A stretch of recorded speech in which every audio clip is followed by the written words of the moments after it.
Hop on the old drunk tank. Hop on the old drunk tank.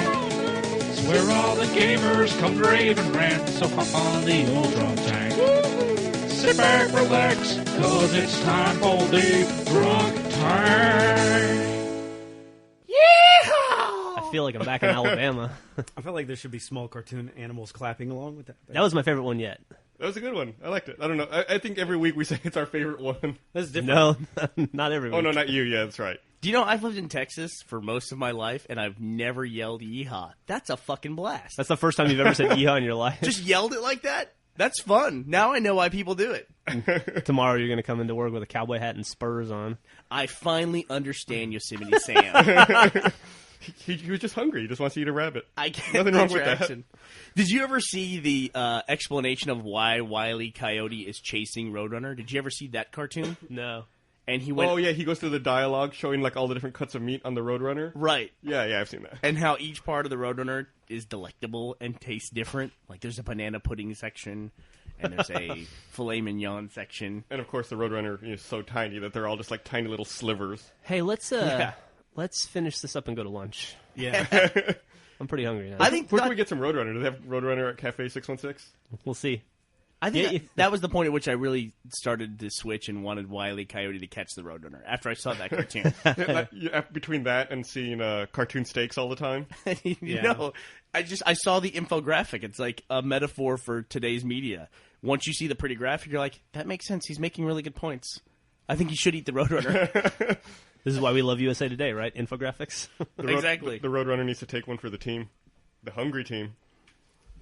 Are you referencing the fact that FARC partnered with USA Today just this morning? Yes, I am, actually. Wow. Oh, I didn't hear that. Yeah. Yeah, USA Today and FARC announced a partnership in which, and the weird thing is, I found out about this, and actually Drew, who owns FARC, linked it on his Twitter account, and he linked to an article on earthfirst.org. That was the organization that announced that. And so they're partnering for their Geek tab. I'm not exactly sure what they're doing, but yeah, FARC is now partnered with USA Today. If only there was some other news organization he could have linked to. Yeah. Who can we partner with? We need to partner with someone now. I'm sorry, it's earthtimes.org. Oh. Earthtimes.org. Is that like the green version of Reuters or AP? Well, I don't know. I wouldn't think that FARC is overly environmental or USA Today. You want me to read the opening here? Yeah, whatever. USA Today, the nation's top-selling print newspaper and a leading online destination, I know it's in my bookmarks, announces a unique partnership with Fark.com, the news aggregator and edited social networking news site. Starting today, USAtoday.com's tech section, the one-stop guide for all things technology, will become the exclusive host and sponsor of the Geek page on Fark.com. The page is available at fark.usatoday.com. Interesting. Yeah. Well, I'm happy for Drew. That sounds like a really cool deal. I can't think of anything positive to say about USA Today, though. I've seen it many times at When's the hotels. When's the last time any of you guys read USA Today? The only time I ever read it is when I look at the headline to get it out of my way so I can walk out of my hotel room. Yeah, I see it at hotel rooms a lot. Yeah, that's about it, right? But back when, I'm sure this is the case for everyone, but when I was a journalist, USA Today was like the joke of journalism, you know? Well, I really like the connect the dots section. That's fun. Well, here's something. I've read an article yesterday about how the guy who's running Twitter says that he would take the IPO route if necessary. He just raised another, I think, $200 million from, I guess, T. Rowe Price, an investment company, and another venture capital company. $200 million. Why? And he says that... Can you repeat the name of the holding company so we can all sell our shares in it? Well, here's the thing. He says, if he needs, I guess, more money, he's valuing Twitter. He's valuing Twitter at, he believes, $1 billion. And so if you're in T. Rowe Price, or I think it was Insight Venture Capital, something like that, like an independent bunch of investors, I guess basically the plan would be, to take this thing IPO. And if you're in T. Rowe Price or you're a venture capital person, that's when you cash in, when it's IPO'd. And then whoever the firm is, they're going to add, make advertisements about it, get sucker investors to invest in it, and then that's when you sell. Right. Because what's the curve on Twitter, right? I mean, I don't know. Right now it's a name. Well, people have been saying that for a while, but God, it doesn't make any money. Yeah, it's got to end soon. It doesn't make any money. But as long as you have a name and people who are sucker investors to line up, it's just going to keep going. But the thing about that, though, Gus, is people have been saying it for a while, but Twitter hasn't been around very long either. Not 3 years. Well, I'm saying not in the spotlight. it hasn't been around that long. I see. People have been saying that about Twitter during its peak. That's kind of weird. Like, there's nothing that says late 90s to me than like a tech company that people don't quite understand. They know the name. They think it's cool, but yet it doesn't make any money. Yeah, they have no way to make money. And they're just like, well, it's I know the name. It's popular. I should invest in that. Especially if it's a goofy name like Twitter. Maybe we just don't understand it. Maybe it's like another Craigslist where it doesn't have any visible way to make money, and then years down the road you figure out, oh, they were selling ads in New York all the time. But he stated that they're not profitable, right? Yeah, I think so. Well, how could they be? What's their source of revenue? Exactly. I mean, it's one thing to not be profitable. It's a totally different thing to have no revenue, no money coming in. I don't know. I think he said that they have some money coming in now, and maybe when you start hearing terms like 2011, they're looking at some Nigerian investors very seriously right now. I don't. Some royalty maybe wanted to give them some money. They're trying to work out the details. Speaking of 2011 and profitability, not to change the subject, but did you guys see that Sony pushed back their profitability forecast to like 2013? Sony? Yeah. Does that mean all of Sony? All of Sony. Ouch. Yeah, they're hoping the PlayStation will be profitable by the end of 2010. But Sony as a brand was supposed to be profitable by, I think, 2012, and now they're saying 2013. Shit, 2012, huh? Fucking, yeah. There was a rumor that IBM was going to halt manufacturing of the cell processor, and the official press release that IBM put out in response to that was, we'll keep making the cell processor as long as Sony wants it. So I guess there's no other use for this thing, and that's all they're going to make it for is just for the Sony. Wow. That's like the corporate equivalent of you can crash at my place. Things are going hard. You know what? You can just sleep on my couch. That's fine, buddy. We're here for you. It's kind of reminiscent of Apple when they used the PowerPC chips and Motorola was making them.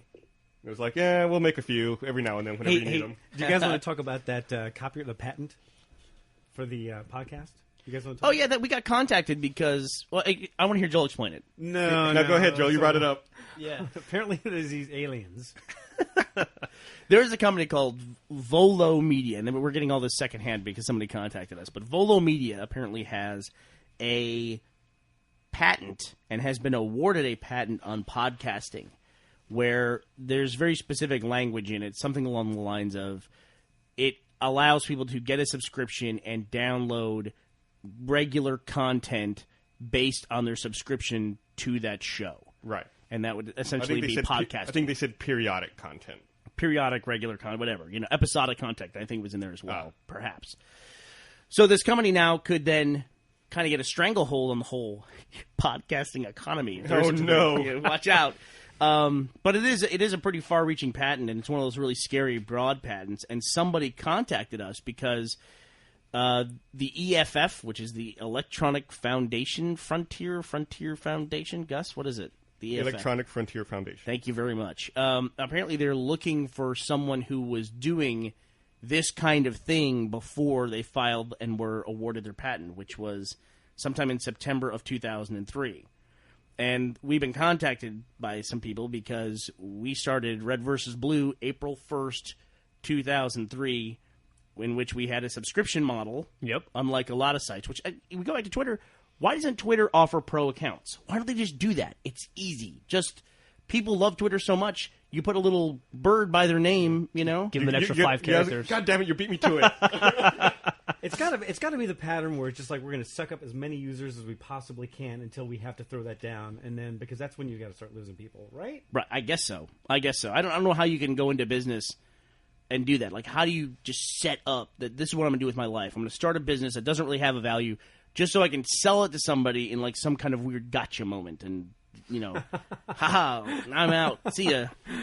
But, in April of 2003, we started offering Red vs. Blue as episodic content, and then later in later in April, we introduced our sponsorship model, our subscription model, which was actually a paid model too. Mm-hmm. And so they contacted us saying, "Hey, you guys predate this thing. Would you be interested in helping bust this patent?" Hell yeah. Why not? Now, why would we bust it when we can own it? Apparently, we did it first. But we never filed the patent. We can make the Drunk Tank the only real podcast on the internet. Everyone else is just an imitator. Love Wouldn't that be that. great? You went to iTunes podcast. It was just Drunk Tank, right? Big icon right in the middle. That's We had it. to divide up all the responsibilities of all the other podcasts. Like us would have to talk about Harry Potter. That'd be great. Yeah, so it's kind of interesting. I'm not a big fan of patents on things that everybody knows about anyway, and just some jackass had the idea, I'm going to fill out the form before anybody else thinks to do it.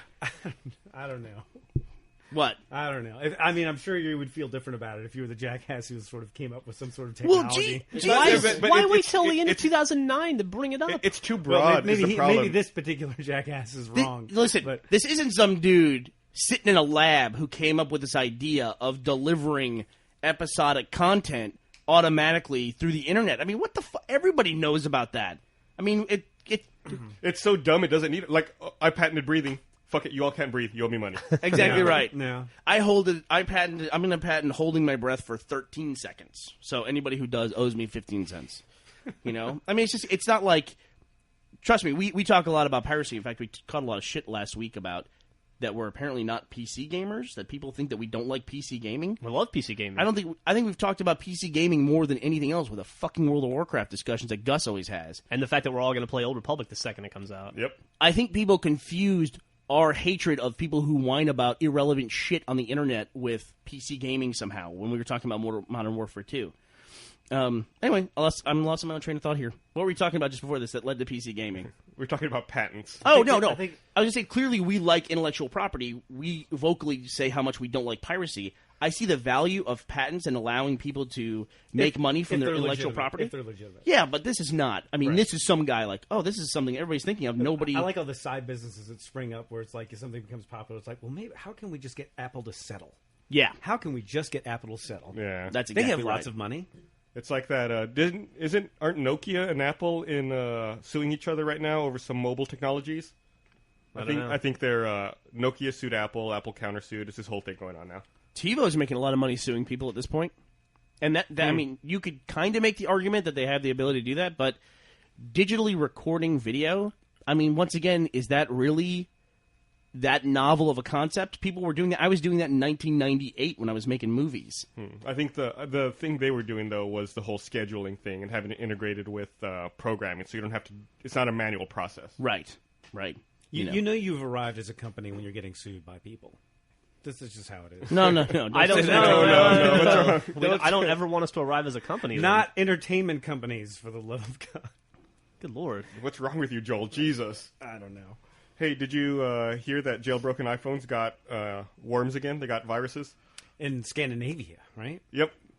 Apparently, if you have a jailbroken phone, you're susceptible to another virus And how that do- puts a worm on your screen. But That's how you know you have it.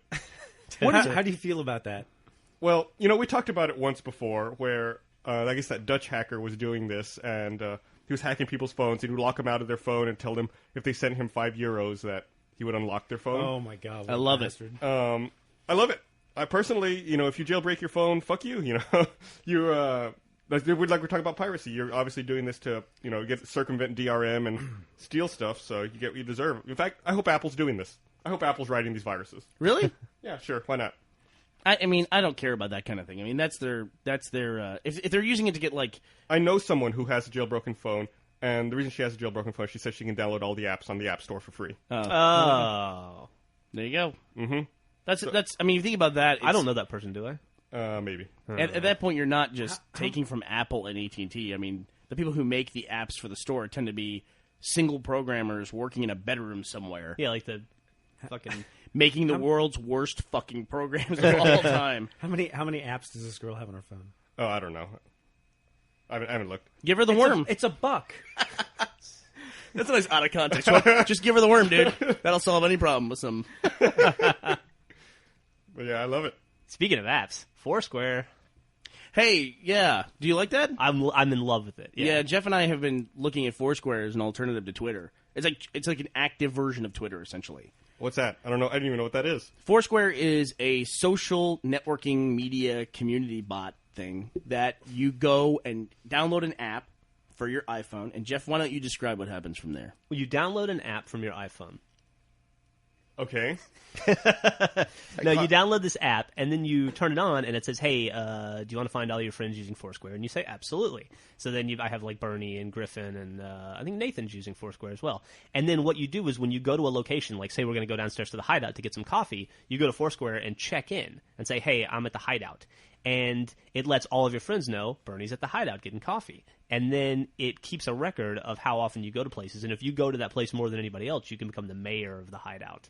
And take it away from somebody else. So why didn't y'all tell me about this? I see y'all are friends with This Nathan is like now, the huh? perfect stalking tool. I see what's going It's on. it's oddly What else are y'all and addictive. Nathan doing together? Nothing. No, how does it know that you're at the Hideout? I leave, GPS, I guess. I leave town for like 3 days, and look what happens. Anything that like uses the GPS in the background of your phone and it tells other people, that's a little scary to me. Hand me my phone, Jeff. I want to show. All right. I want to show Is there, Joel is there, something. is there a four squaring too hard? No, I don't think there's a four squaring too hard yet. But I have a Twitter app for my iPhone called Tweety, and one of the weird features of it is that you can just hit a nearby search, and it'll show you all the tweets that happened within a little range on your Google Map. Yeah, I have Twitterific on my iPhone, and it does the same thing. It shows you like by distance all the tweets going on around you. I'm currently trying to become the mayor of the liquor store by my house. Nice. But someone named Megan K has it right now. What a I fucking drunk. hate that shit. What is that? The Twin Liquors over there? Yeah. All right, I'm gonna fight you for it then. Okay. Well, the cool thing about it is that you just say, I'm here, I'm at the teriyaki place, and I hit my button, I check in there, and then it just kind of updates your friends where you are and where you're going and what you've been doing. And it's more active, whereas I consider Twitter to be very passive, where you just sit and go, thinking about getting up, or whatever people type on there. Fuck it, I'm downloading it right now. Could this line at Starbucks be any longer? Like that shit? Is that our new Twitter voice? Yeah, I that's think my Twitter voice. I think it needs to have more hipsterish to Does it it? or Yeah. something. Like, I was trying to sound bored and has sigh ineffective. I can't believe I got third row tickets. They're always like, the thing about Twitter that I can't stand is it makes me like people that I know in real life. It makes me like them less. Sure. Because it is just this endless stream of weird kind of forced humility, but you're bringing up stuff to make yourself look better. Like, No one is important enough to use Twitter. what? No one is important enough to use Twitter. I can argue with that. Yeah. Yeah, I don't need to know anything. I don't need to know that level. Maybe the It's like president. of Maybe minutia the in your president. day. Maybe the president. It's Taking- like taking that, an oval thing, dump. like everybody puts their pants on one leg at a time, and now here we are in 2009. We get to hear about it every two. I'm going to the Essentially, bathroom. I'm yeah. walking in a hall. I'm drinking a cup of coffee. Well, the retweet feature that they just introduced is really cool, but nobody's using it. And you realize how little what's- people actually retweet. What's the retweet feature they just introduced? Well, they kind of just changed it up to where now you can just hit, like, if you said, I can't believe my wife has double D boobs or something like that. Not you. I'm not pointing at anybody in particular. Nice. Then you would say, okay, I'm going to retweet this. And it would not make an entry for me. It would just keep it, like, it would keep a tally of everyone who's retweeted it, essentially. You know, I read that that feature cost $200 million in venture capital to make. So Jesus. it's pretty crazy. That's a great investment Tyrrell Price has there. But you know what? It got him a 1,000,000% closer to profitability, right? No, that's a great question. Where is all that money going? Well, they Like, redesigned their offices. Oh, they did post that. They did Yeah. post that they redid their They had a offices. big party and redid their They offices. redid their offices. They had a gallery of, Jeff and I looked at it. Was it 32 photos? Yeah, it was a bunch. There was one photo of a desk in their offices. The Nice. damnedest thing you've ever seen. Couches, Nice. common areas. Well, Like bars and shit. When you're not making money, you don't have to work. You just go to work to hang out. Anti-gravity think tanks, that kind of thing. Well, that company is made for the stock market. It's made to just climb like crazy and then just crash. So when is their satellite launching? The Twitter satellite? Yeah, I mean, come on, they got that much money. They should get their own extension for domain names. Like, we all have a name, like it had Bernie.twt or something like that. All right, let's do it. And that's how you get to my Twitter account. They're going to need to raise some more VC. I saw that Ben, what was it, on Google Wave? Ben, who's our web developer, Yeah. it's a website. You know, you have that little part of the form where you can just fill in, hey, my name's Ben King. And, oh, what's your website, Ben King? He wrote twitter.com/Ben, or RTBen, or whatever it is. Nice. So that's his home on the internet, our Thanks, web Ben. developer. You know, the other day, Jeff and I we were driving home after work and listening to NPR, and we heard a story on NPR about how ICANN is thinking about changing the way you enter domain names into your browser to allow for non-English character domain names. Non-English character So you domain can have, names? like, Chinese characters dot Chinese characters, or Arabic characters dot Arabic And characters. you could only get to that domain name through that way. It's not Right. like they're aliased or anything. And they say that like the English language has an unfair command over domain names, and that it should be opened up. So like, Well, I mean- like you know, Baidu's like a big search engine in China. So to get there, I'm sure they have like their Chinese character equivalent. But if you wanted to go there and you type like Baidu.cn, then you would be taken to like a different English language version of the site, not the actual site they get in China.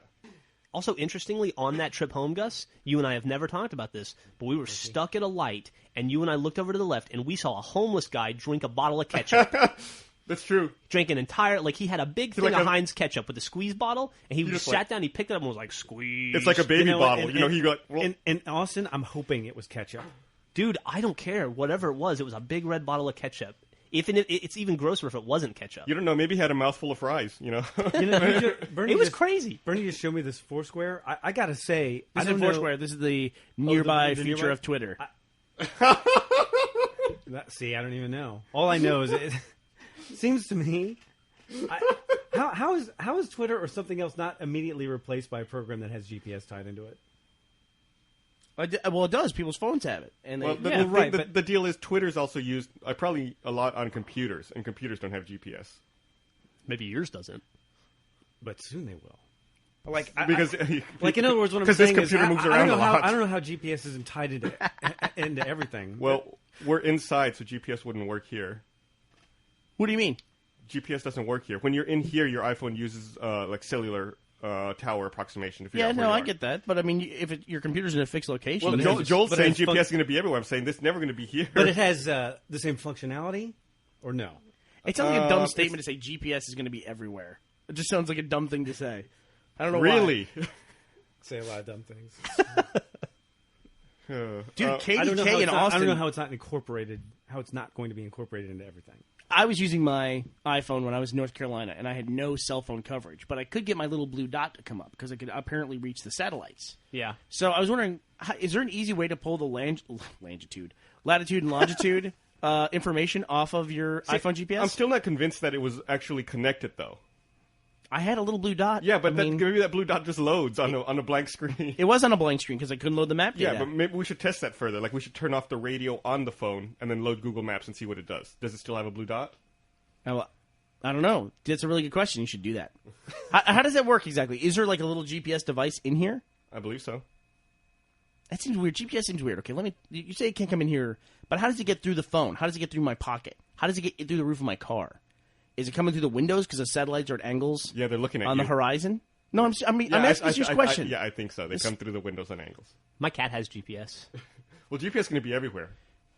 I truly believe that. Dogs may not get GPS in the future, but cats definitely will. No, my cat definitely. She has the chip. That's how I was going to find her. There's this idea right there. Every She doesn't have GPS. Your cat does not have GPS. My cat ate an iPhone. What do you think happened to Griffin's iPhone? Like if you were selling dog and cat collars that had GPS chips in them. Wait a minute, Joel, that's not a great idea, right? Hold on a second. You're going to be off the hook for the entire podcast. Hold on a second. You really thought your cat had a GPS? No, my chip? cat has the satellite chip. What? No, there's no satellite chip in your cat. Yeah, I had it implanted in her. No, there's no satellite chip in your cat. Yeah, we did it at the vet. No, that's not what that is. What is it? That's a chip that if your pet is found, they can scan it and read the information off the chip. It doesn't locate your RFID cat. chip. It doesn't locate your cat. This one does. No, it doesn't. I guarantee. Because that would be the coolest app in the entire world is to see cat patterns in your city. Like you could overlay it over Google Maps. You don't have that iPhone app yet? No. Listen, your cat does not have a GPS chip. My cat's got computers in him. I'm telling you. Your cat is not GPS. He's got a cybernetic eye. My cat can upload videos directly to YouTube. Just so you know. My cat aggregates music I like off of iTunes and downloads it for me to my phone. Did you lose your cat? Yeah. Recently? Thanks to GPS, I found him though. Yeah, if you had GPS on your cat, why didn't you use it? Because I hadn't registered it yet. I hadn't registered the chip yet. All right, I'm going to look this up because you're saying this with such confidence. It makes me think you could possibly have GPS in your cat. I'm just fucking around. Have you ever seen the cool camera collars that you can buy for cats? Yeah, you showed it to me, but cats don't do anything interesting. No, apparently not. They just hang out in storm drains all day long. Man, they're like the perfect users for Twitter then. Yeah. Taking a nap under a car. You showed me the video of the cat sitting at home all day long. I showed you that. Basically sat there in a chair for 8 hours, didn't move. Watching a bird. Thinking about getting some food later.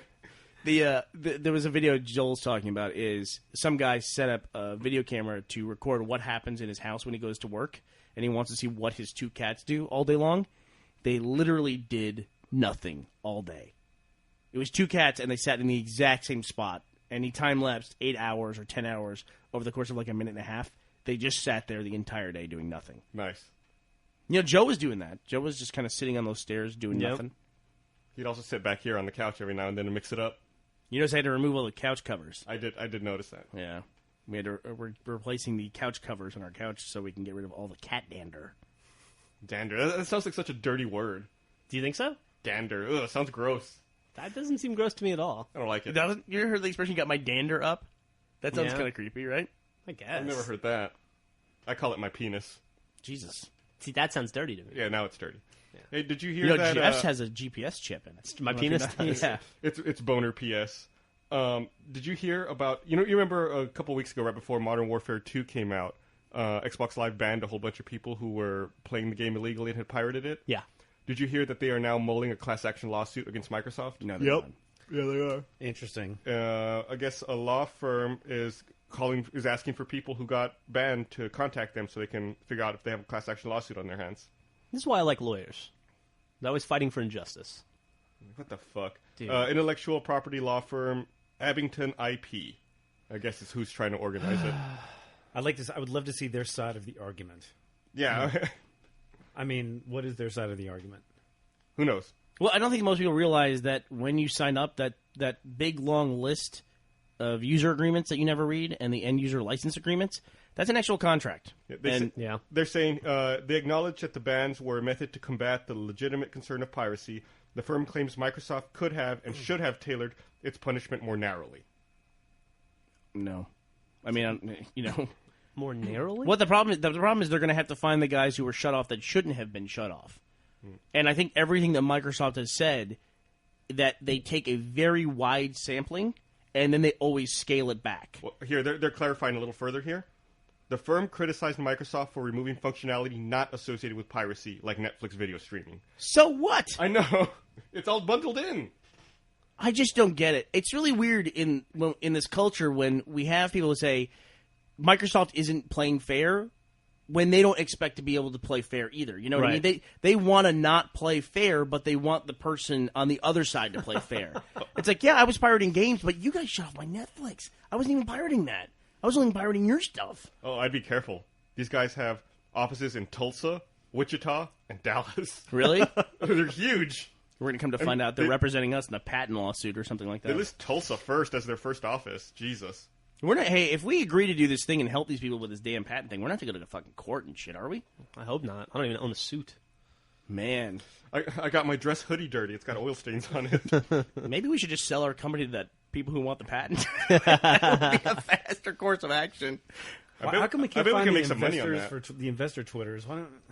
What, to buy our company? And if anybody wants a patent on podcasting, just give us a call. We'll sell our company for $200 million. Yeah, we did a valuation on our company. We're $2 worth billion. $40 billion.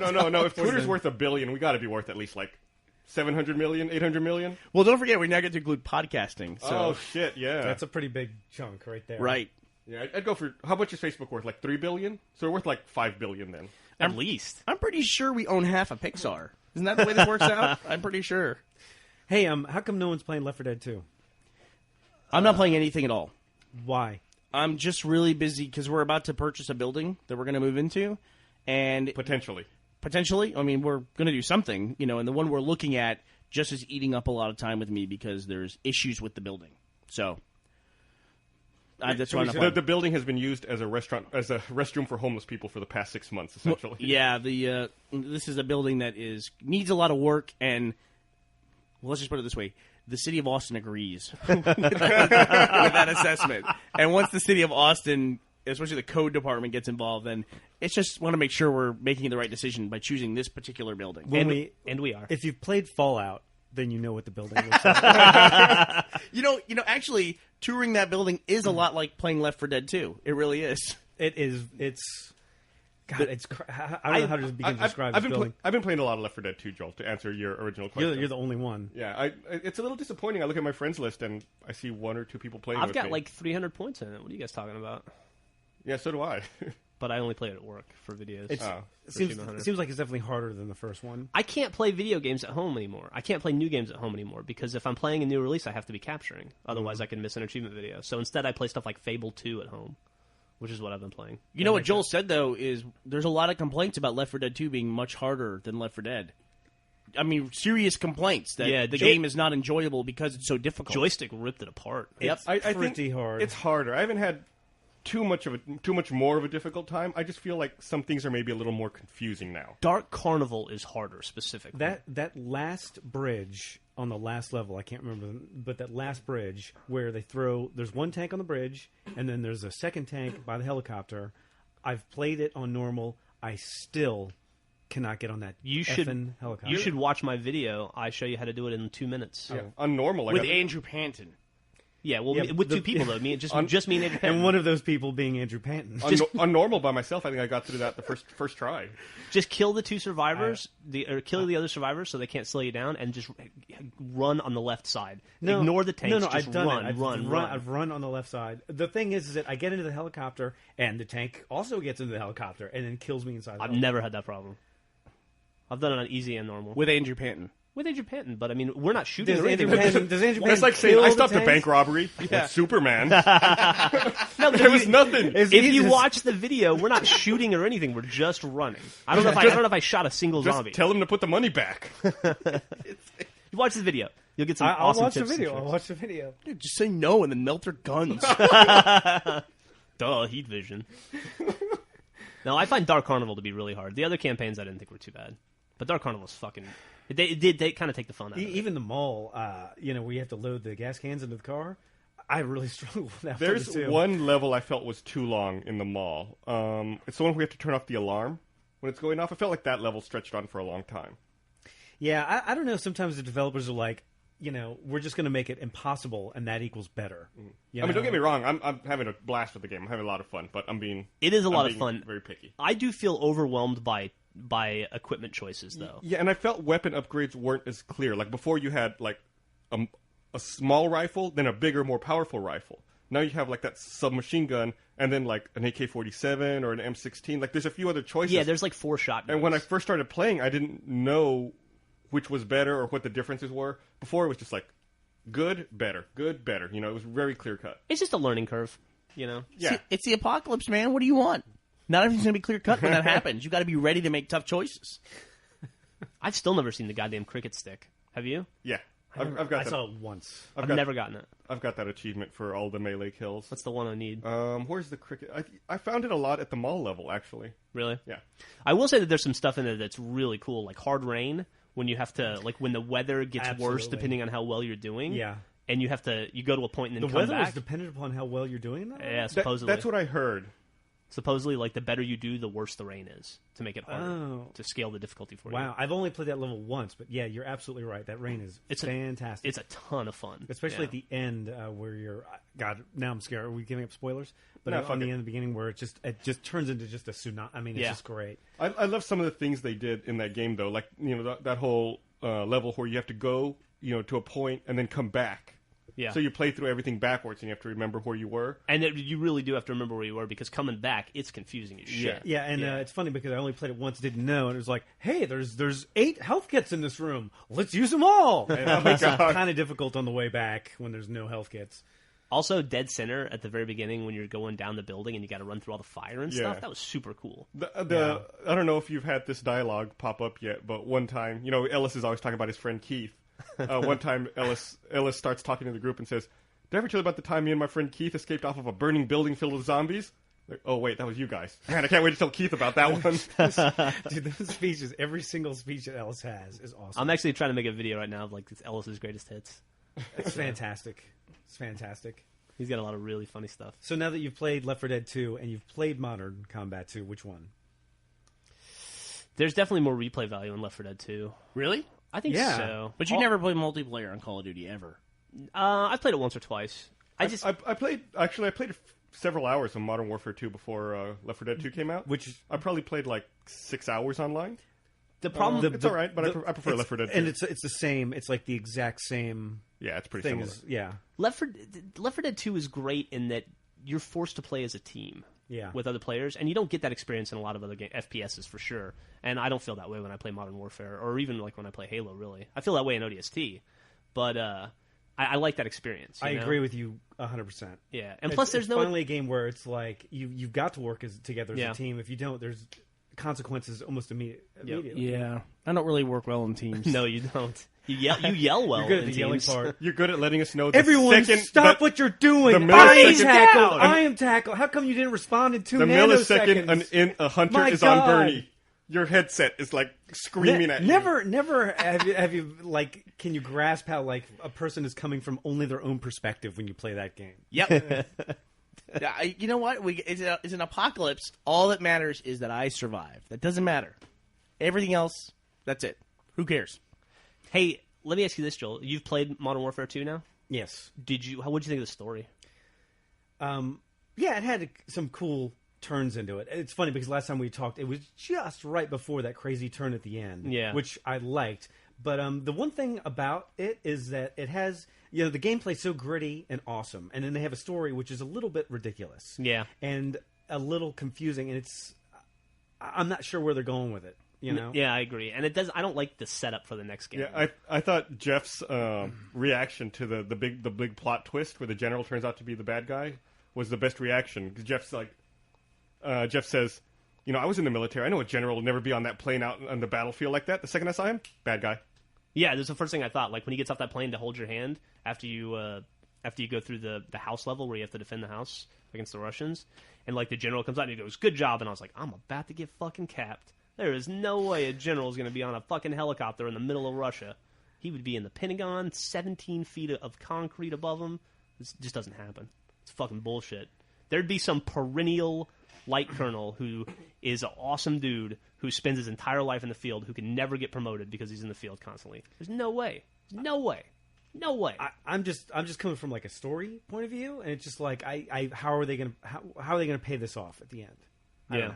I don't know. Well, Yeah, they definitely left it kind of open on a cliffhanger. the thing that worries me is they leave it open for a very Splinter Cell type next game where Soap and what's his face Price are now going to be like renegades. Yeah. And they're going to have like less equipment. Yeah. Because they don't have access to all the all the resources, and it's going to go like that doesn't seem cool. I feel like that's been done. Absolutely. But Absolutely agree. I hate to sound like a negative because I really like the game. It doesn't matter. The story, ultimately, a game like Modern Warfare, the story doesn't matter because the game is so much fun to play. And it ultimately, really, how they rank the game is, well, will Jeff and Joel buy the next one? And the right, answer is true. yes. Yes, absolutely. I'll still be out there for midnight launch. Yeah. So We're just nitpicking fan. We're fans of the game. We like it. Got to nitpick. absolutely, yeah. I've heard some really crazy stuff about Assassin's Creed 2 as well. Oh, have you? I just have heard that it's really great. I haven't had a chance to play it. Have you? No, I haven't. Well, I played a little bit when we were making the commercial for it, but I didn't want to get too far into it because I wanted to And you guys have a full experience. You guys played the first one, right? Yeah, for sure. See, everything I'm hearing about the second one, and I guess there's a twist there at the end as well, but it also feels really the same as the first one to me. Oh, really? That wouldn't bother me. I don't think I liked the first one enough. But I did read that it sold 1.3 million copies its first week, Oh, that's good. which is pretty good, Yeah. I would think. It's no Twilight. It's no New Moon. How much money did New Moon make? Was it the third all-time? Third highest opening weekend Number ever. one single day. Number one midnight opening. Come on in, Jack. And then it was third highest of all time. Hey, do you want to weigh in, Jack, real quick on tell us a little bit about Assassin's Creed 2? Why don't you take Jeff's mic over there? Here. Sure, I'll talk about Assassin's Creed 2. What do you want to talk about? Well, I just heard it's crazy. I mean, everything I'm reading about it, people are just loving it without giving too many spoilers because it's a pretty new game. That's sort of the issue. Okay, without saying any spoilers, the end of the game is fucking crazy. Like, literally, the character on screen goes, "What the fuck?" And which is exactly what I was thinking as it was going. I didn't play the first one at all, but I've heard the first one's kind of messed up too.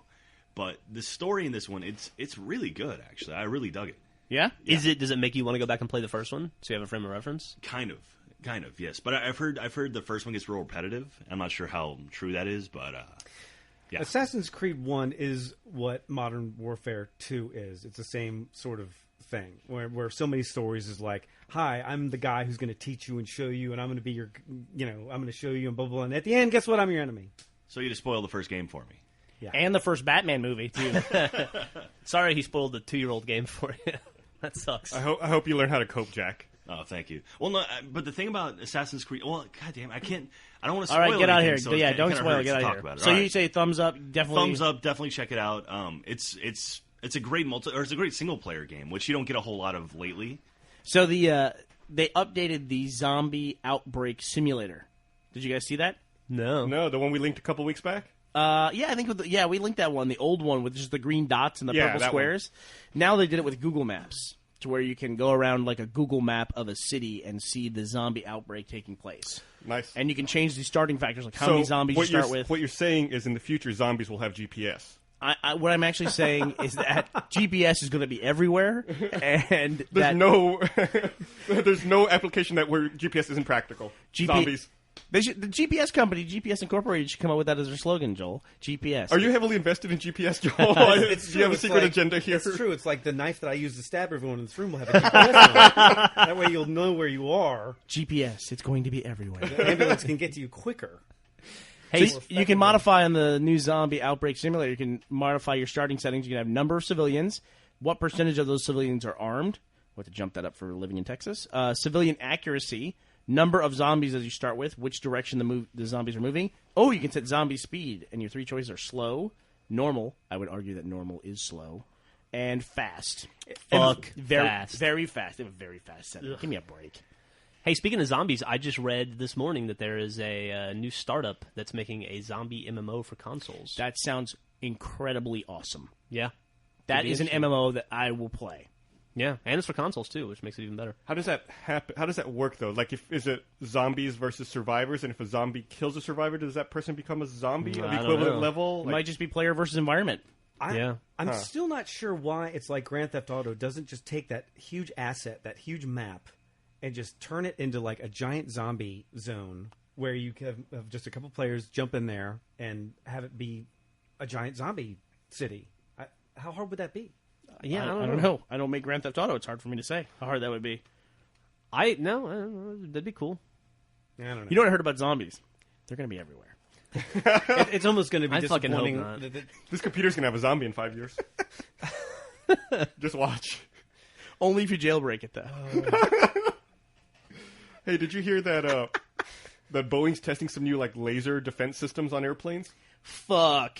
Okay, talk about that then, because I saw a thing where they're testing offensive weapons on planes. Yeah, a couple weeks ago. I think we talked about this in the podcast, didn't we? You brought it up. I showed it to you, but we never talked about it. Oh, okay. Well, you talk about yours first because this came after that. This is like an offshoot of what you have. Well, to your say. thing sounds like a defense where they're going to do what? They're going to knock missiles down that are... Right. They fill a plane with lasers, and then that plane can then shoot down other planes and missiles in midair. Fill a Wow. plane with lasers. Now, And in addition to lasers, it also has machine guns. well, wait a minute. You're talking about Boeing? Boeing makes commercial airliners. Right. Well, they make Not some, military. They make some military. Well, They do? Yeah, these people, like the contacts for this story, they're with the Boeing Missile Defense Systems group. Okay. So I guess they do other stuff as well. But yeah, they're doing. I guess they have lasers and machine guns in these planes, and they shoot down everything. Fuck yeah, that's awesome. It seems like in the current environment, you'd want lasers and machine guns inside the airplane, not outside. But who yeah. am I? I want to be in one of those places. The captain would be like, "This is the captain speaking. We're 5th in line for takeoff. Now we're number 1. Everybody else dead." It says that this system they developed used a single high brightness laser beam to shoot down 5 UAVs at various ranges. It's called the Laser Avenger. Dude, I love the future. No, that's kind of scary. This thing is really scary, and we'll post this in the linked up so you can see the video of it. This is a sniper plane. It is a plane that has a laser that can shoot you on the ground, and even though the plane is traveling at 500 miles an hour, the computers can change the trajectory of the laser and zap you. Look what it does to this truck. That's fucking crazy, dude. The sound you're hearing is a truck hood being burned. It's hitting a square about 1 foot square, a taped square on the hood of a Ford truck, and it's just incinerating the metal.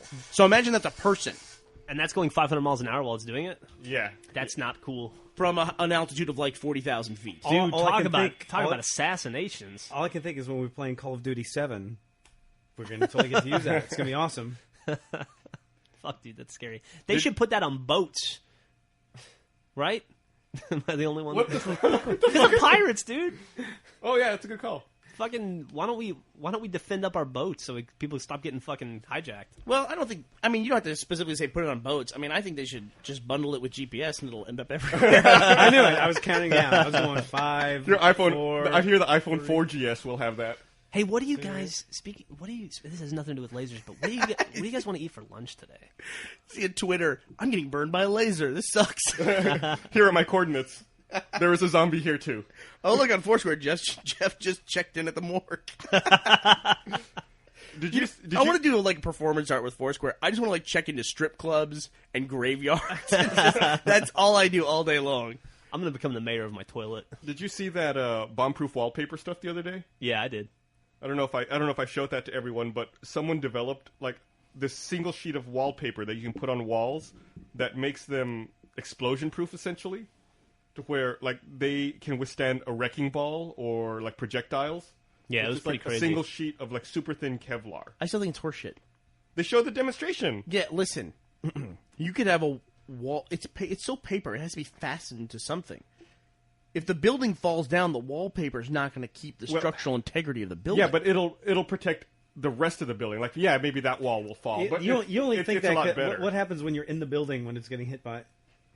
Yeah, but like, let's say we're on this side of the building, and then there's a bomb out in the street. Yeah, maybe the front of the building might crumble, but You're we'll not still gonna be get- safe back. You're not gonna get hit by a brick You're not in trying the to face. protect the building. You're trying to keep yourself from dying, I think is the idea. Right. Yeah. And then, like in the video, they show it like a wrecking ball hitting this wall multiple times. And yeah, I agree with Bernie. It looks like maybe structural integrity isn't that great afterwards, but Who gives a? it's a hell of a lot better than not having it. It saves you from a blast. Yeah, see, I'm not buying it because it's like if without the wall, it's like that wallpaper there. They're showing this wrecking ball hitting the cinder block wall, and this wallpaper is keeping this thing up. But the wallpaper is fastened to something at the top and bottom of that wall. No, that's just where they're securing the wall. Right, exactly. That's what I'm saying. So It's just keeping without that stuff at the top and the bottom, the whole thing is just going to fall down. No, it's not.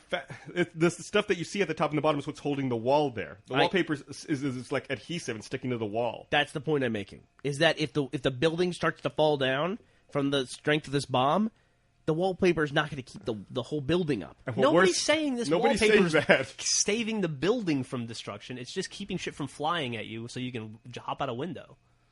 Or so that not everyone in the building dies. Right.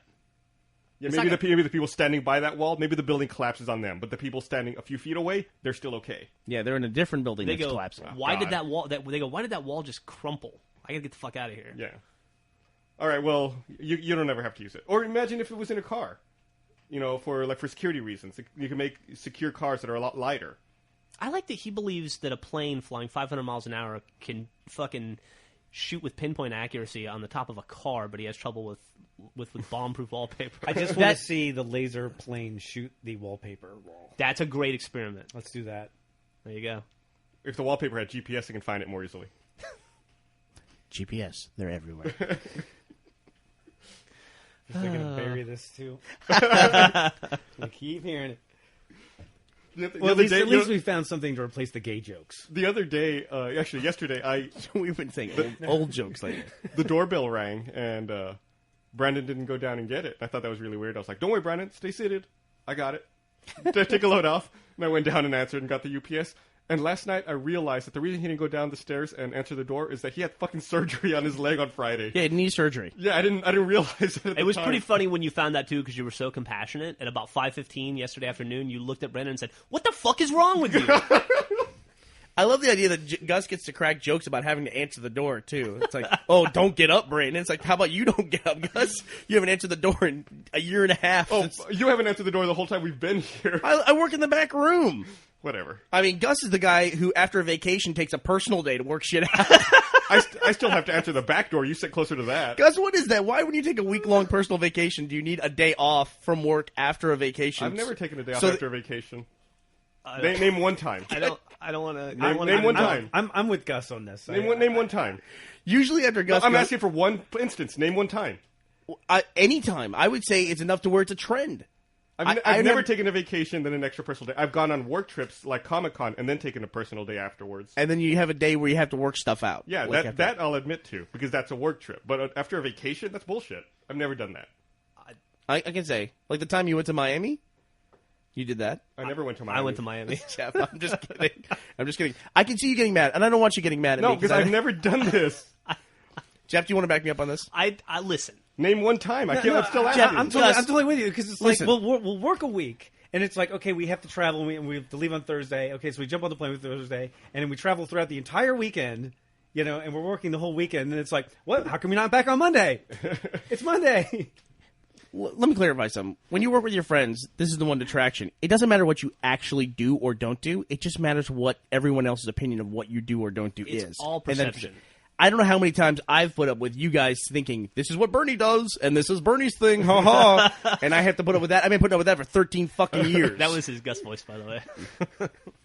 I don't know. I have no idea what you're talking about right now. You totally lost me. This is my impression of Gus tweeting this. I hate Twitter. Bernie does stupid stuff in the office. I can sense a lot of hurt feelings coming on, and I don't think we should go that route. Well, his free days have been exposed now, and now he's embarrassed by it. Now, No, you still can't name one time. I love That's you. all I'm asking for. Name one time that happened. the last time you took a vacation. When was the last time I took a vacation? I don't know. I don't know. I really don't know. When was the last time you The took a last time I vacation? took a vacation was the first week of September. I took the week off, and then I came back on Monday. Where'd you go? I didn't go anywhere. I stayed in town. How was that? It was all right. I'd like to do that. I'd like to take an in-town vacation. You're probably getting the example of when you took a week off to buy your house, which I think I can come up with about 45 personal days that have come up since purchasing the house. God. That's a different story. But I don't take the whole day off. I'll run to the house and deal with some bullshit and come back. You should use that wallpaper on your house. Yeah, I should use that wallpaper on Bernie's face when I hit it with a wrecking ball. In Gus's defense, too, Don't get upset. apparently any time his in-laws have to leave the house, it requires Gus to help them. In Gus's defense, apparently every time he goes on a commercial shoot or anywhere for work, it's considered a vacation. I just never realized it. You know, FAA levied its first fine against an airline for keeping people on a tarmac for 6 hours. Really? Well, that shit's out of control, dude. No, it's funny because what airline was it? It was Continental, and they had to sit on the tarmac. This happened in August. They had to sit on the tarmac for 6 hours, and the FAA fined a levy of $100,000. And guess where the $100,000 goes?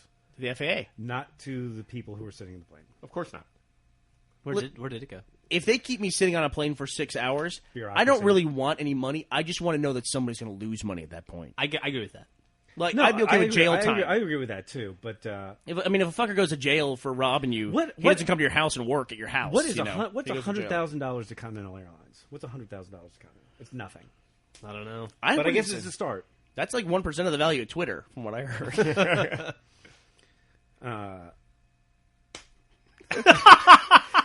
Was that a pause because everybody's checking my math or something? I pulled that out of my ass. I'm not sure it's actually 1%. So No, I don't think it is.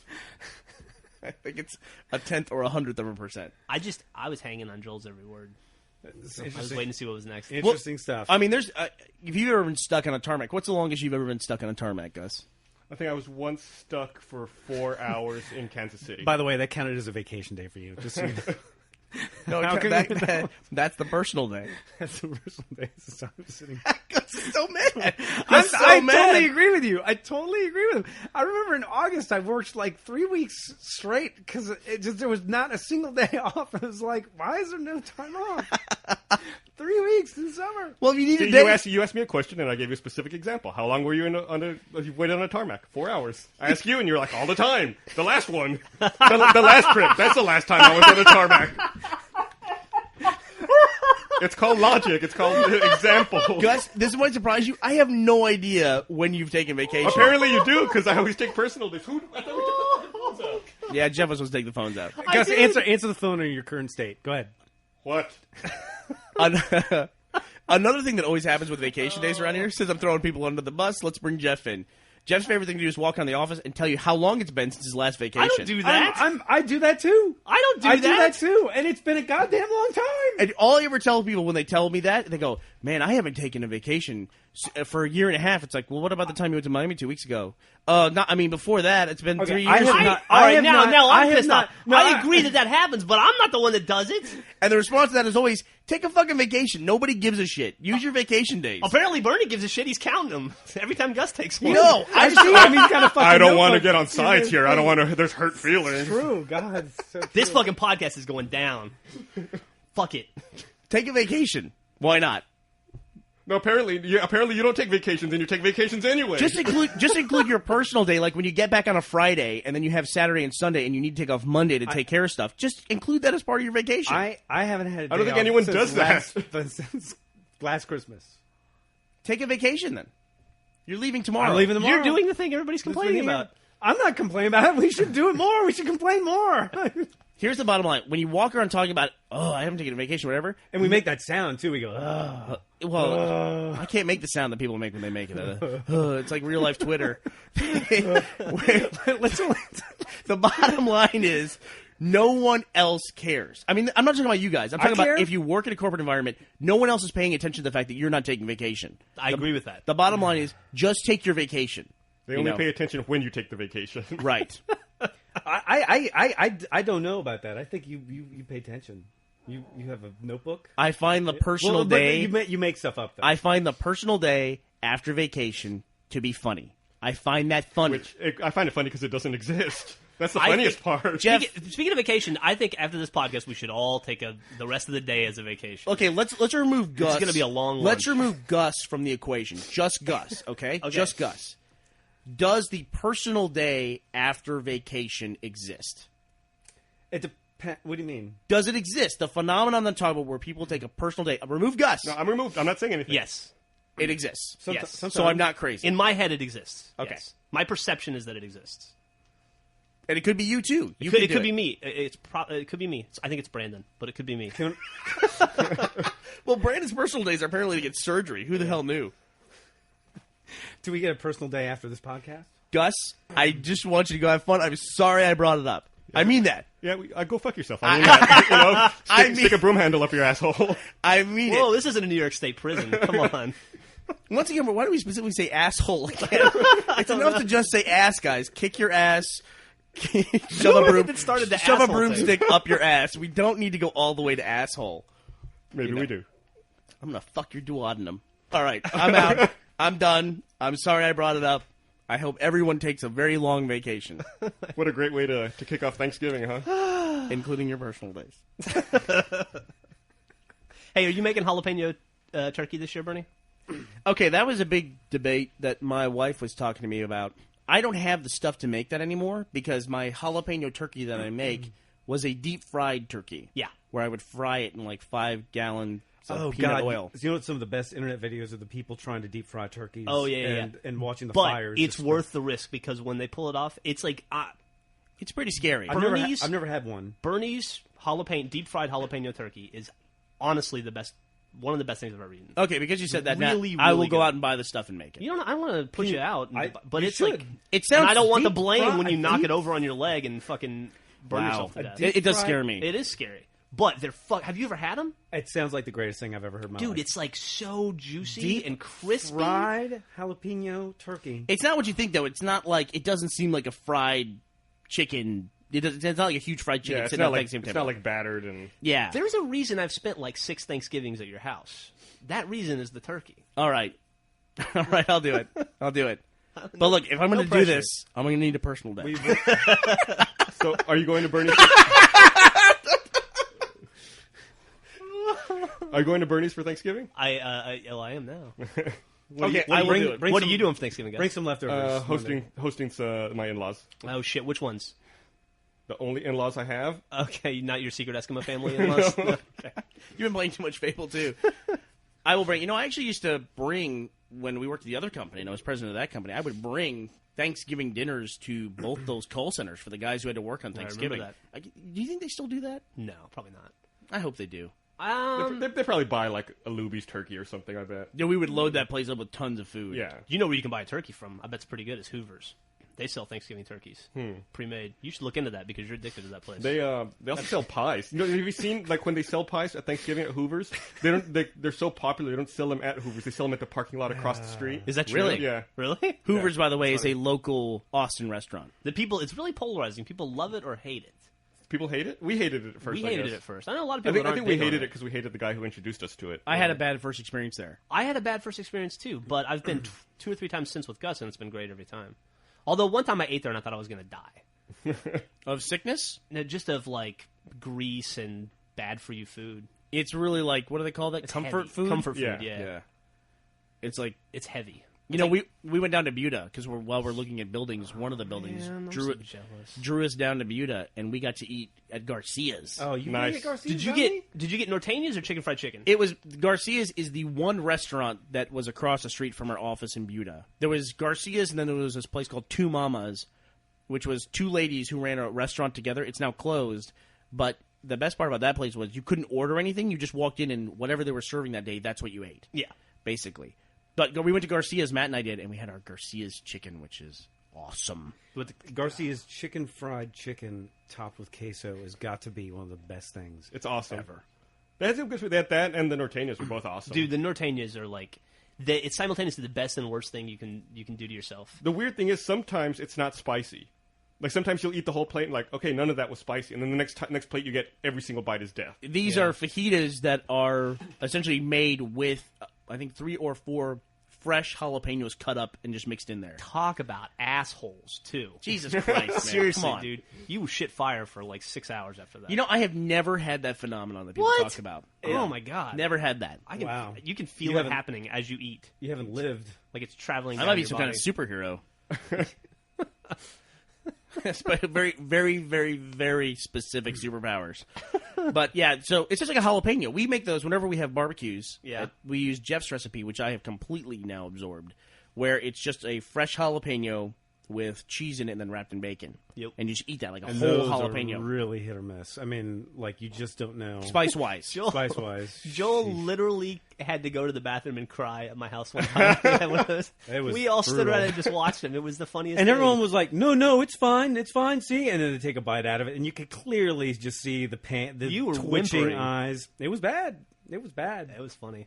It is. The jalapeno is like the Russian roulette of the pepper world. It's true. It is. Because sometimes you will just get super mild ones, and the hottest pepper I have ever eaten in my entire life was a jalapeno. And there's no rhyme or reason. It doesn't correlate to size or color or anything. It's just totally hit or miss. But everyone has theories as to why it is. Like, you'll be Sure. with people like, see this dent on Was the it- front?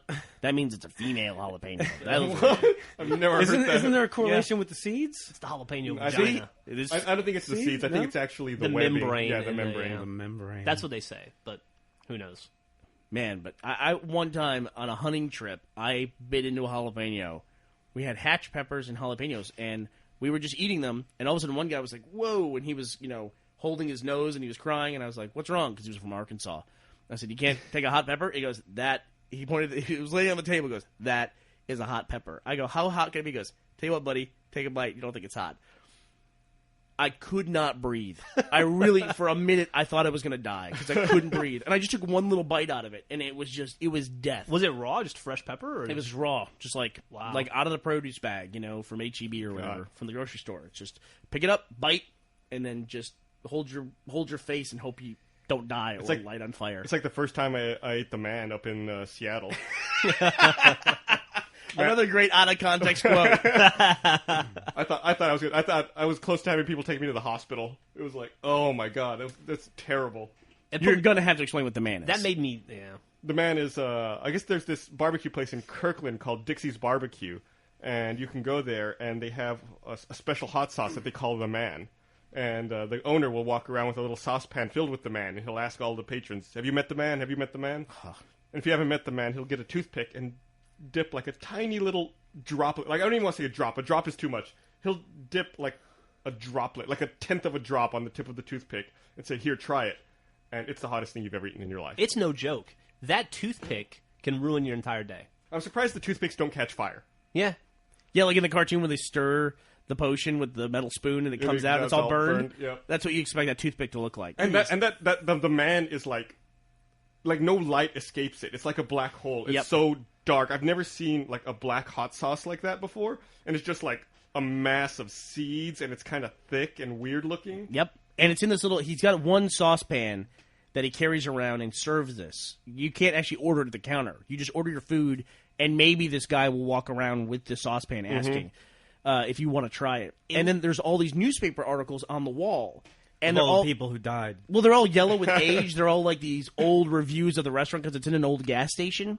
And some of these articles look like they're from 1965 because they're so old. but the dude and the pan are in the photos, and they look exactly the same. It's like something out of The Shining. It's like he hasn't aged. He's got this pan. He walks around. You want to meet the man? And ironically, the man looks like it was drained out of like a 1965 Buick and put into a pot. And then if you ask the guy, have you ever tried the man? He goes, no, I'm not stupid. Yeah.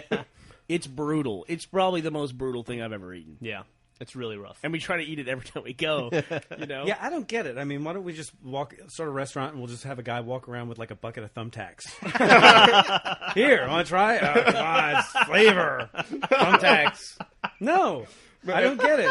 And that place also has some of the slowest service. Like it's like the Soup Nazi in Seinfeld. It definitely is. is. I've been there waiting at the register to order, like to pay for my food before, and like the woman at the register is obviously like talking to her doctor or refilling prescriptions. Yeah. And the line was just like getting super long, and they're only open for like an hour and a half. And she's battling with like the pharmacist on the other end of the line. They're always getting into medication. fights with each other too. And I'm just standing there with my money, like the Soup Nazi, just like, please finish ordering your pills so I can pay you and eat my food. Yeah, I don't get it, and people love that stuff. It's people an love experience. like where people open restaurants is like, haha, our funny thing is we're going to treat you like fucking shit. And people are like, yes, with these people, it's treat like shit. Awesome. With these people, it's not an act though. I feel like they genuinely hate everyone. Oh yeah, no. There's no joy in that place. The man sucked it all out. I'm with Joel though. I hate that philosophy. Yeah, I don't the like it. mean But it or does, bad service. it works. Nope. There was a place in Austin that had that, and when they went out of business, I was so happy. What place was it? GM Steakhouse. And I like GM Steakhouse. I just hated that philosophy of mean service. You know, that guy that ran GM Steakhouse was always really nice to me. He liked my ex-wife, and it was like the only person in the world that liked her. But like, when he'd come in, your and he ex-wife? would come up and give her a hug and like go down and he was like super Wait, nice. what'd you say? You would give her a hug and go down? Oh, I was just gonna like sit us down and give her a hug, and they were like, "What do you guys want today?" And it was Did I hear that super wrong? friendly. No, that's what he said. I don't know. Like I've heard that about that guy before too, but I had such a different experience. It was really weird. I never had a problem there. I probably only ate there 2 or 3 times ever, but It was the location on the drag, which was probably predates you guys. Oh, okay. yeah, I Yeah, never sorry. ate that one. I'm talking about the one at 6th and Lamar. The original one, yeah. Yeah. The little one where it's like that little metal and glass door, and it's a space that could only be made for a diner because it's so long and thin, and they just have a counter on one side. That's the one you're talking about, right? Yeah. Have you been to the new place there? no. I can't think of what it's called. Counter Cafe? I haven't been there. It's pretty good. I haven't been there since Rito's closed. I never got to go there. We're talking about food places that nobody cares about on the podcast. That was a weird thing. I'm just going to mention it real fast. That was like G&M Steakhouse during the day. Then they closed like at 8 p.m. or whatever. Then from 10 p.m. to 4 a.m. it was a different restaurant called Rito's that served like little hamburgers. There was a period in there as well where it was a faux restaurant. Yeah, then I think after Rito's got kicked out, then it was a faux restaurant. It was really bizarre. Yeah. Place. I feel like I feel obligated now to come up with something to talk to Gus about, so that I can mend fences before he starts to edit the podcast. Just so you know, I'm taking this, the rest of the week off for Thanksgiving. Then I'm taking Monday off too because that's my extra personal day after. You know my what? vacation. That sounds fine to me, Gus. That sounds totally acceptable.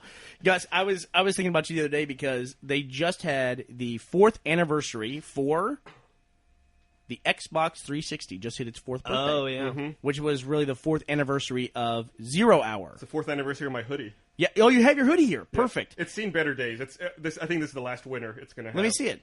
It's They gave away these hoodies at 0 Hour, which was the launch event for the 360. These are probably the best constructed garments I have ever seen in my entire life. It's great, except right here, like at the neck, it's starting to unravel Well, a it's little been 4 bit. years. Yeah, It's been 4 years, and by the way, you wear that thing all the time. I've worn that thing every winter for 4 years. Not all the time. I can't come up with specific examples, but I've seen you wear it in the past. I'm wearing I it think. right now. Jeff can back me up on that. I'd like to. I like you both. How dare you, sir? But I wear mine all the time, too. I'm not too big on zipperless hoodies, which is what it is, but I just can't believe how good a garment that thing is. No, it's awesome. It's outlasted every 360, I think. Yeah, I was going to make a joke. It's never red ring. Yeah, no red rings on those. You know what really, in thinking about the 0 Hour event, which they held in the Mojave Desert about a day before the 360 launch. It was like the evening before, right? Yeah, it's November 21st to 22nd. Yeah. I got my first achievement there, by the way. Because they gave us memory cards, and then we were able to get our gamer tags transferred to 360 gamer tags there at the event. And we were supposed to get a special gamer picture that showed us that we were at 0 hour, and nobody got that. Well, I think some people did, just you and I didn't. Like, we went through the process. And Jeff didn't either. I didn't try, though. I Yeah. was like, I didn't bother using my gamer tag. I was like, I didn't see the point. Yeah, you and at I the went time. through the line because we wanted the memory unit. Yep. That's how they did it, and we went through the line, went through the computers, and did all that stuff, and didn't get it. Yeah, that sucks. And to this day, it still shows the first Xbox 360 game I ever played was Quake 4. Well, I know the first one I ever got Achievement Hunter was Perfect Dark Zero, and I got a headshot one, like 10 headshots. Oh, that's right. You do have that achievement. Did you get it at 0 hour? Or is that I where got it it was? at 0 hour. I always wondered when it was you sat down and played that. And I remember that thing blipped up on the screen, and I said, "What the hell is that? That's not going anywhere." That's annoying. I didn't get a single achievement the whole time we were there. Really? Yeah, I think I played that and Dead or Alive 2 or 3 or Dead or Alive whatever it 4. was. 4. Okay. Yeah. I don't even remember what I played at that event. Yeah, we played Quake 4. We played... Madden, I don't think we ever probably. played any Madden. I played Madden, I think. Yeah. All I remember is that the entire... It was in a Air Force base, right? Yeah. And it was definitely in a big airplane hangar. And they had filled this thing with green lights. And so everything in there was a shade of green. And it was weird at first, but it was much weirder for the several hours after we left that event when we couldn't see other colors on the spectrum. I mean, really, all you saw were shades of black and green. I was literally afraid that it had ruined my vision. Yeah, that Same did here. fuck with us. You know the thing I remember about that is that we stayed at the hotel in town. It was the last time in my life I think I've been in a town that was so small it only had one hotel. Yep. Or a motel, even. Yep. And it looked How like many some out of people, a how many people horror went to movie. that event? 4 of us. It was me. No. I mean, like, total. Oh, a couple thousand. No, Probably. just 4. just 4. They're kind of small. Us and Kathleen. Yeah. It was contest winners and things like that. And I remember it's hardware launch, so the hardware is very hard to get hold of. Part of the event was Best Buy had an entire line of cash registers where everyone at the event could then buy their 360. it wasn't even No, everyone but at you the had to event. have pre-ordered. You had to have pre-ordered. That was the big controversy. Everyone thought they'd be able to buy it there, but then they couldn't. Oh, really? That's horrible when that situation Remember- unfolds right there, where it's like, here, look, see, There was can't also have it. there was also that weird thing at the event where people started stealing beanbags, thinking that they were free. Oh, yeah. They had all these white beanbags everywhere, yeah. Yeah, And it was people assumed they were free. It was a They, big forgot about that. they ended up giving them away. I think they ended up letting people take them. Yeah, that was a fun event, and I still have my 360 launch hoodie. I have that, and I have my Halo 3 launch party T-shirt. And I have an extra one in medium. I should probably give that away on the site. Yeah, you should do a little contest. Do a podcast contest. I still have that memory card we got when they transferred our Xbox Live accounts from I still have original Xbox to 360. the memory card. I just You're just making me mad again that I don't have that gamer pack. I don't know why. I don't know why I care about that. But, yeah, my 0 hour attendance... I've never seen those online. Have you ever seen anyone? No. Frankie... It was such a small group of people. Frankie has one, and yeah. But even when I look on like leaderboards and stuff like that, I would expect to see that 0 hour thing showing up more places. Yeah, I don't know. And it does go to show that initially they were going to start doing more stuff like they're doing now with Avatar Awards. They did have those plans early on that you could get special gamer picks that other people couldn't get. What? I was just say, speaking of Avatar Awards, I feel like they finally have like hit. You know, I don't know if you've noticed it, but I've been getting them pretty regularly now. Yeah, I got a bunch in Left 4 Dead. Talking about Avatar Awards reminded me, I read this article on Statesman yesterday, and I meant to talk to you all about it. Statesman's the local newspaper. I guess someone at UT is doing a study on video games and video game avatars. And they took people in and then, had them play games and then assigned them avatars randomly. They were either given, like, avatars wearing all black clothing or all white clothing. And then they were given other avatars that were in costumes, like either a generic costume with no meaning attached to it, or they would dress them as KKK members. And they said that every time someone was wearing either black or the KKK outfit, that they were always assholes. That their avatar choice clearly influenced how they behaved in online games. they Really? were given the avatar. Right, they were given the avatar. Interesting. And that the people who were given like all black clothing or, a charged outfit like a KKK outfit, they went out and were like instigators of trouble. Immediately became racist. Interesting. That is interesting. Hey, before we go, I'd like to ask the three of you, and then also anybody that's listening, a question. I've been playing Fable 2 regularly with my wife, and we're getting pretty close to wrapping it up. We basically just have to do See the Future, and then it's done. And I want to play something with her next that has multiplayer that's similar to Fable 2. Do you have any recommendations? Army of Two. No, it's got to be fantasy, I think. It's got to be, like, have some sort of... Because she likes WoW, she likes Fable 2. I was thinking, I've never played Kingdom of Keflings, but I hear that that's might be fun. Is that a strategy game or is that an adventure game? It's like an adventure game. Is it like? Does it have to be 360 based? Yeah, it has to be console-based? 360. Why don't you guys play Cameo together? Since we're talking about launch titles, Yeah, we could try that. She might like Cameo. let's get co-op. And I don't like Cameo, but she might like it. Cameo's a good game. Is it? Maybe I didn't give it enough of a chance. I recently read something where they named the top 10 games by platform, top 10 games on the PS3, top 10 games on the Xbox 360. They put Cameo in the top 10. I wouldn't do Really? that, but it's a good game.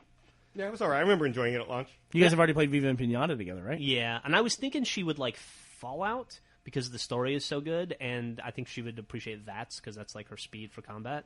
But there's no multiplayer. Oh, I know what to do. Borderlands. Yeah, we're kind of playing Borderlands. We played it for about an hour. Maybe we'll give that. Oh, it's not another really run. fantasy, right?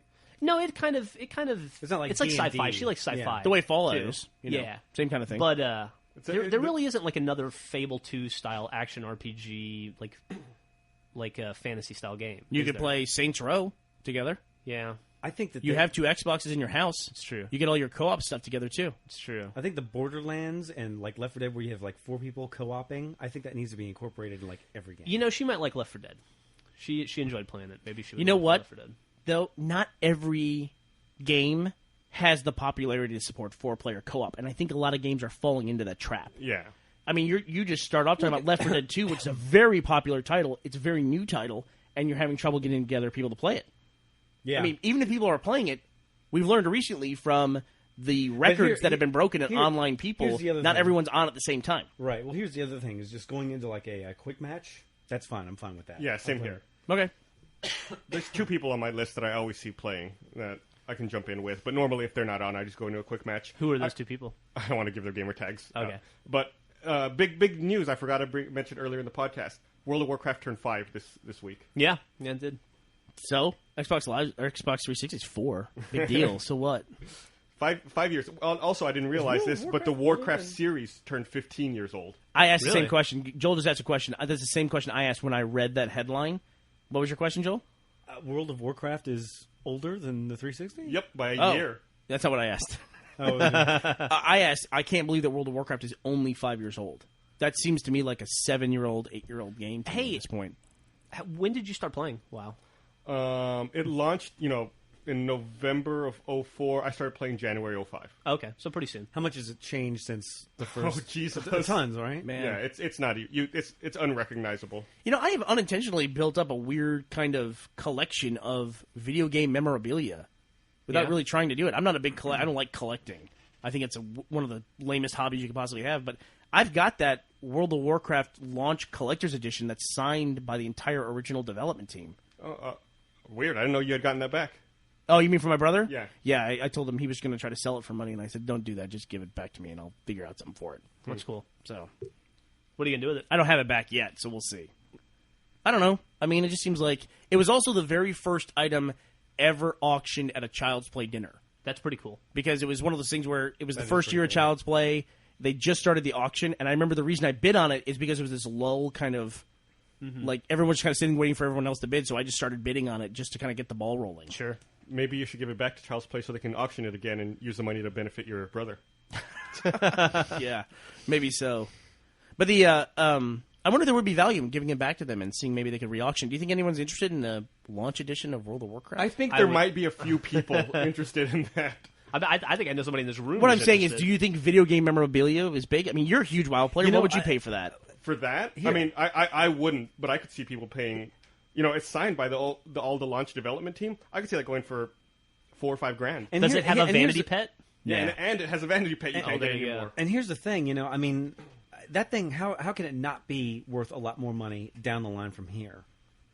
I don't think video games hold up the way you think.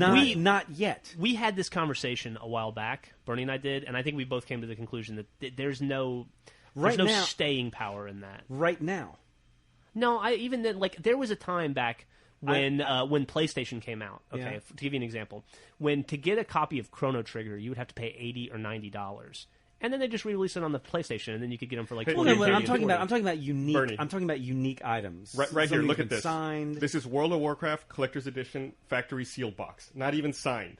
It's got 5 bids on eBay. It's already $1,025 with 9.5 hours to go. Well, the one that I bought at Child's Play had a 3-year subscription, which my brother used, and he also used the pet. Oh, so, he used the pet? Of course he did. I gave it to him as a gift. So I got the thing for $300 at the time. The actual subscription card that came in it, which was good for 3 years, was less or was worth more than the value than what I paid for it at the time. Yeah, you get the deal of the century. Yeah, it was pretty cool. It was just weird because nobody was just nobody was bidding, and then later in the evening, somebody bid $40,000 on nothing. Remember that? I do. That kind of got crazy at the Child's Play auction. Yeah. 40,000. Well, wow. Joel, let me give you an example of what you're saying. You're saying that you can't believe stuff isn't worth more. No, Here's I an- mean, I'm just saying that's not what I'm saying. I'm just saying I think given some time, given some more years, I think stuff like this is going to definitely escalate in price. Stop looking at the screen. Here's an Atari 2600. That's obviously a touchstone for older people, older gamers who have money and can afford to say, "Oh, I want to play all the old Atari 2600 games I played as a kid." Yeah. Here's a working Atari 2600 system with 42 games and all original accessories. But is it signed by anyone? No, it's not signed by anybody. Okay, But how much do you think? How much would you pay for that? Well, Just guess. The way The system and 42 games. the system and the way you're painting it right now makes me want to lowball it. Yeah, it's a good idea. You should. $100. $70. So even your lowball, it's like Here's why I don't think it'll have a long-lasting collectability. Okay, the thing that like you wanted to go buy like, say you're into like guitars and you go buy an autographed Chuck Berry guitar. All right, and you'll pay $5,000 or $10,000 for that, right? For 2 reasons: one, everybody knows who Chuck Berry is because he was famous, and 2, you could still physically play the guitar. 20 years from now, you're not going to be able to play that copy of World of Warcraft, and no matter how collectible it is, because the technology will have so far surpassed it that there's no way to access the entertainment within there, even if WoW still exists. And then 2, nobody in the world is going to give a shit who the developers of WoW were in 10 years. it's a sad fact. It's a but I sad would fact, agree. but I mean, I bet nobody in this room can name one of those developers right now. And I don't think that's fair, but that's just the way it is. There's no star power there. Gus might be able to name one or two. You probably are probably So right. I But what think if you- it what if you has had, like, a- one it of has the- a what if collectability you had value one of in the the original? interim. What if you had one of the original Macs signed by Steve Jobs? That's different because you know who Steve Jobs is. Yes, it's you're Well, talking no, about but Steve back Jobs in the versus day. Mac. Back in the day, did anyone know who Steve Jobs was? Like, let's say before Steve Jobs. Yeah, well, that's possible if that like some developer on WoW becomes a billionaire and develops some huge product line. Maybe starts leading Blizzard and makes them, turns them from losing But money I just to making. I don't. I hear think- what you're saying. I Still don't a think long there's shot. an, I hear there's. what you're saying. I don't think there's a long-term inherent collectability in software. Who do you think is the most famous person in all of video game development? Richard Garriott. I'm thinking more like Cliffy B, maybe. Let's take out the Japanese guys because that's a different category, yeah, like yeah, Miyamoto okay, and Miyamoto, those those guys. guys. So just American video game developers. Most famous or most known name? Probably today Cliffy B. I would think. Because I this is weird too. I have stuff signed by Richard Garriott. I have like the Ultima 4, the 4th one off the production line, signed by Richard Garriott. That I got at another auction. Unintentionally, I got that. I have a floppy disk copy of Alcabeth, which is I think one of only 7 in the world. Yeah, and I think that's very collectible now. I don't know that in 10 years it will be. I wonder if you said Richard Garriott because you were at that event with him.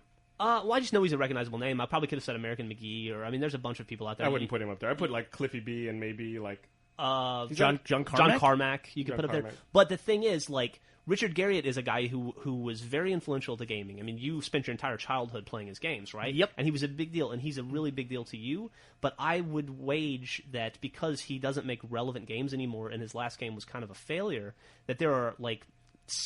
I don't know, if you polled 50% of the Xbox 360 users, they would have no idea who he was. I bet most of the people who, when you said his name here, most people would have to look him up. Yeah, and like his fame isn't going to exist, because games come out so quickly and the technology changes so much that I don't think that a lot of those people have any kind of staying power. And maybe Richard Garriott's collectibles are worth $4,000 or $5,000 right now, but I think those will actually deteriorate in time. It's so funny, because it's like you think about professional sports or other things where you have stars and this, that, and the other thing. Man, video games is the one medium where it is just about the game. It is. It And is not even that, just it's about just the game. It's just the product itself. temporary. Like, you can, for the next 50 years, you'll be able to go back and watch Michael Jordan clips and go, those are amazing, right? Right, there's But no... Right. You can't go back. Nobody No, really no. wants to go back and play those old games. Or, like, I'm not going to No go one back holds and... up. Yeah, like, Yeah, they don't what was hold What up. was the guy that was on 60 Minutes? Fatality? Oh, yeah. Like that guy, he's supposed to be a big star, wins lots of events, does all the stuff, And Also, it's a medium where every 3 years you replace whatever it is with a new version of it, and then the old one becomes antiquated. What's your point on Fatality? I want to hear you finish that thought. He's not that important. No. He's just not that important. But that's the other thing. Like the way technology is right now, and the way it's evolving so quickly. Are we going to get to a point where it sort of plateaus enough, where it's like we have enough processing power or whatever, where it will just stop evolving? So we'll hit a point where it's almost enough. You mean like film? Saying? Like a microwave almost. Like it's like we get to like film, anything, where it's like, okay, here we are. This is going to kind of be it for the next. I don't know. Maybe not. Yeah, I mean, we really don't know the early film guys. Nobody talks about them. I mean, when you think about the earliest person who worked in film, you get down to like Charlie Chaplin, like Valentino, those kind of guys. I mean, there was a lot of people before that were working in the early days. That when you see it, you hear the same thing you hear about old games now. You look at it, and somebody tells you how important this thing was, and you're like, yeah, okay, it's a. It's a guy running. Yeah, it's a guy running, or they shot a cannon at the moon. Okay, it looks pretty good. Yeah, but at the time, this was crazy. You don't even have to go that far back. You could go back to Hitchcock and go back and watch Psycho. It's not that great of a Citizen Kane. It's a good example. I think Citizen Kane holds up pretty well, but Psycho was so terrifying. I watched this documentary on Hitchcock that women were fleeing the theater 45 minutes in, crying because they couldn't stand what they were seeing on screen. And it's so vanilla now to watch it, and it's actually kind of there's not a scary moment in Psycho. Sure, there's not a suspenseful moment, but at the time when it hit, it was terrifying. And but yet, they killed what's her face. A Hitchcock signed poster of Psycho would sell extremely well. Probably. It would definitely be worth more than the poster was when it originally sold. Yeah. This Atari 2600, that's probably $1,500 worth of equipment bought in $1978 or whatever, 1982. Now it's worth $70. Yeah. I guess the thing that I'm thinking is that if it doesn't stop, if the technology just keeps rapidly evolving like this, it seems like there's no time to get a hook, where I don't know, people understand. I don't know, which thereby puts value on things. Sure. But if you're in Japan and you had a Miyamoto signed copy of, the original Mario Brothers, what would that be worth? Probably a lot of money. Or who's the dude who makes Metal Gear that everybody loves so much? Well, here's another thing. The Mario thing has been a franchise forever. You understand Mario back then. That is associated with one person, even though clearly that guy's not making all the games. Like a lot of things have got to happen. A lot of stars have got to line up. Yeah. A lot of stars have got to line up. Well, Joel, you don't follow this stuff quite as closely as we do. Who is the most famous person you can name from video game development? That's the thing. I would have to. Most of the people, all of the people you mentioned, I don't know. Garriott, I know, but I probably knew just because of conversations around here. Yeah, I would want to say the two guys that make the two guys that started Grand Theft Auto. But I don't even know their names. The guys that just left. No, I don't know. Start their own company. To answer your question, a year and a half ago, a Miyamoto signed Super Famicom went on eBay for about $1,500. The Super Famicom is the predecessor to the NES. Well, the Super Famicom is the Japanese equivalent of the Super NES. Yeah. Okay. I still think what I said was correct. I think their Super Nintendo preceded our regular Nintendo. Do you think that? Do you think what has more people who follow the NFL, fans of the NFL, or people who play video games? And all video games. Video games. Well, how many copies of Madden sold? I don't think that's an accurate way to look at that, but it's got to be NFL because NFL's on TV and it plays every week. But let's talk about worldwide, right? Gaming is worldwide. Yeah, hands down gaming. Well, I'm going to say gaming, right? I'm going to say gaming probably. Probably more soccer fans than gaming fans, though. And what's your point here? Well, it's funny because video gaming makes more money probably than a medium like the NFL. It has more fans, if you want to call it that, more people that actively engage in it. I think. I don't know. I think video games mean more to me than what the NFL does. I put more money into video games, but there's still no value there. Sure, but Coca-Cola. I'd rather have a signed helmet by Video games are more of a product. Like Coca-Cola's makes more money than say indoor soccer. But there's a lot of people who'd be much more interested in meeting a guy on the indoor soccer team than the CEO of Coca-Cola. I guess that's what it is because it's there's that exclusivity where it's like if you're watching somebody in the NFL, it's like, wow, that's a rare thing. The product is not the person, right? That's the thing, is that in all these other things, the product is the people. Yeah. The NFL, the team is a bunch of people. So you can meet those people. But they're playing a game. If we get to the point where you can actually meet a character in a game, that might be an interesting thing. Well, I don't know how. you can meet the developers. I mean, I don't know. Yeah, that's not the same thing. It's like meeting Jerry Jones or something. Yeah, it's not the Yeah. same thing. I mean, there's a reason why people would probably want to meet Daniel Radcliffe more than J.K. Rowling. That's I a could see great that. example. Yeah. You know, is she wrote the book, she wrote Harry Potter. He is Harry Potter. It's a different thing entirely. I mean, how many of these girls do you think would scream at the top of their lungs when the Twilight author walks through the room? They're not going to do it. You know what I mean? By the way, I love that. Can I tell you how much I love the Twilight thing? Everyone makes fun of it. I don't know. You know, people who are in that geek or nerd culture or whatever, they tend to make fun of other stuff that other people like that they don't like, which is so stupid. Yeah. I think it's all connected. You know, you talk about the NFL. I love that sports guys will make fun of, say, like cosplayers, and yet they'll go to the football game in a jersey. You know, That's true. You know, they It's dress true. up like the players on the field and they go to a football game, I mean, but look they at don't see some the of correlation. Look at some of those Raider fans. Wear a big Yeah. wedge of cheese on their head. Yeah, they dress up with like ladies with pig noses for the Redskins. Sorry, Joel, I know you're a Redskins fan. Hey, and a fan of pigs. By the way, we should talk about the Silver Dome in just 1 second. Yeah. But I love Twilight. I love that in 2009 that there is still something in the world that makes teenage girls scream at the top of their lungs. Well, there always will be, right? I hope so. I hope we don't get to the point where everyone is so jaded. You know, there always will be. I'm glad. I'm glad that it still exists because I would not have been able to think of what that would be. That would make girls just scream uncontrollably at the top of their lungs. Have you seen any of the movies? What's that? Have any of you I guys saw Twilight, the first movie. I saw it on a plane. What'd you think? I mean, is it bad? Was almost unwatchably bad. It Well, was atrocious. Here's the funny There thing. was no plot introduced into that film until an hour and 30 minutes in. Really? It was bizarre. It's because to me it seems like to reach that sort of audience, to make that sort of money, it has to be very formulaic. That's the only way you sort of reach that. Oh yeah, it's just about teen angst. I mean, Sure. and I can see why it appeals, and I'm sure the books. I would never compare a book to a movie from a quality standpoint. I'm sure the book is a lot weird better. thing though. Like if you watch a movie like Twilight and you don't like it, you know, you have some years on you. Obviously, it's like I've seen the story before. Whatever, you just don't like it. You know, You've been introduced to that formula but yet, enough times. But yet, if you're a filmmaker, it's like, well, I know all the elements that are involved in this. You know, hire a good-looking guy, whatever. Put all the variables together. I could write this and produce this, but at the same time, you have no respect for your own work. Could you do it? Yes. Could I do it? We were just I don't talking know. about. I think it's a harder. I think We were it's a talking about that harder on a thing. corporate level just a little while ago. We were talking about could you build I mean, a company? It becomes a product. Yeah, you don't care if this thing actually makes money just so you can sell it to somebody else. You know, you don't care if this thing has value. You just care that you can sell it to somebody. Other people will find. But it value. does have value. I don't know. You know, It has $140 million worth of value. There you. Well, yeah. That's a no, lot of millions. That's its money. That's what it makes. When you talk about value means something entirely different to me. I mean, that's its monetary value. But in entertainment, it's totally different, I think. But here's the other There thing. is If you're value seven- in if you're Twilight. I'm sorry. Say that I said there is value in Twilight, obviously, to millions of fans who read the books. right. Some of our wives are Right. into Twilight. Sure. I mean, you know. Yeah, let's not get on that road.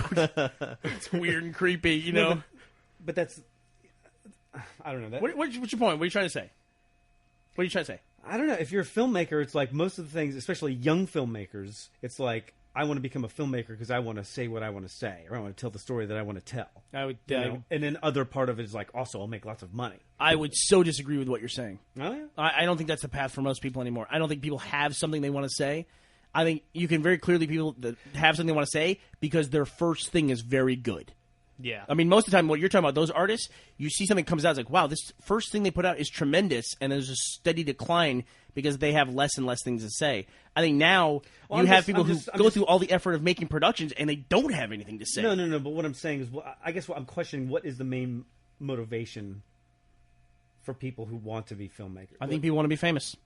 I think that's the thing now. It's everybody just wants to be famous, right?